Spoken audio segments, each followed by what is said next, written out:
Hi, I'm Katrina Zaslavsky, author of A Modern Woman's Guide to a Natural Empowering Birth.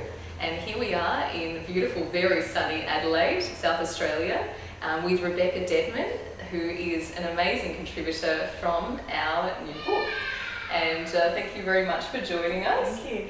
And I would love to hear a little bit more about the Rebecca behind the Rebecca that we've met in the story. Can you tell us a bit more? Sure. Okay, so to tell my pregnancy or my birth story, it does begin from years and years and years and years back, because it has to do with my paradigm and my belief system and my philosophy around health and my body, which has always been quite different from the mainstream. I don't know where I got that from, because my parents are very conventional and certainly used to trot me off to the GP for ills and spills and, but somewhere around my teen years, I just stopped being interested in any form of medication, antibiotics, cough lollies, Panadol. I just decided I just didn't want to put that into my system. Sort of quite intuitively, I just felt I didn't need to.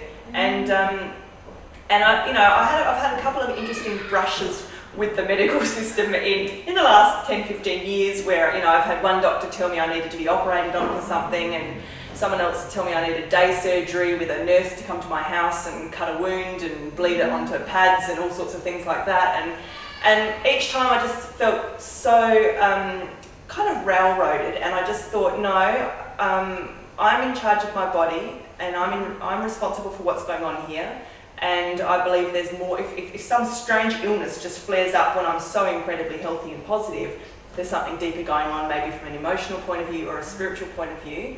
So I've used a number of techniques over the years to get to know my body, such as muscle testing and meditation. So when something comes up, I look at the deeper reason for why. So of course, when it came to falling pregnant with my first child, it never even entered my head to go to a doctor, because I didn't even have one.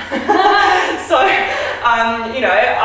I've never handed my personal power over to anyone else to make decisions about what comes in or out of me. So it was a natural progression of that to say to my husband, well, I think I just want to have the baby somewhere where I feel really relaxed and comfortable, because how else are you going to have a baby? You've got to be relaxed and comfortable to have a baby. Yeah. You can't be hurried or pressured or on somebody else's clock or under radiation, like fluorescent lighting, or, with people that you don't know, poking and prodding at you and all sorts of things. So we just jumped on Google and found a home birth midwife. And we met with her once for a cup of tea, and everything she said felt right in here. And that is what the whole journey of birth is about.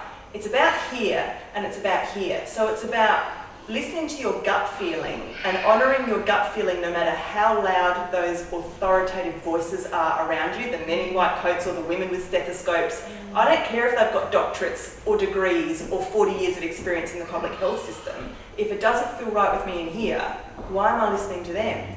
And with up here, it's a psychological relationship you have with birthing. So it's how much or how little it's going to hurt you is entirely, subjective to how fearful that you're feeling, or where your thoughts are around that whole process, what your beliefs are from society around labouring through a painful birth, these words that we use. So, Were you feeling fearful? Before the first time? I'm human, so I certainly, during my pregnancy, it's like on a roller coaster, isn't it? You strap yourself in, you're like, I can't get off the ride now, I've got to go right through to the end until it comes out. So I was in it for the ride, but and I did feel, little bits of fear, because you have no idea how you're going to go in a situation you're going to be put in that you've never been in before, with no practice. You can't practice it. No dress rehearsal. No dress rehearsal. You can hypno breathe as much as you want, but really you don't know what it's going to be like. So yeah, I did feel a little bit of fear, but I think mostly, having a home birth, most women who home birth don't really have that level of fear where they believe they need to be in an emergency environment where everything can be jumped on in 1 second. You didn't expect to have intervention, did you? No, because you've got to start from the mindset of, my body is intelligent, my body is architecturally designed to give birth, the same as every other billions of human beings who've ever lived on this planet have done. We don't rush into a field every time a goat's giving birth with a stethoscope and an ambulance and ultrasound. Like, come on! Yeah. How do you think a goat gives birth? Well, You're not begging for an epidural? No, that's right. And we incredibly underestimate our own capacity and capability to do stuff that, again, we're architecturally designed to do. And a lot of that is because we are so out of touch with natural cycles, the seasons, literally the heartbeat of nature. We're in these very sterile, separated environments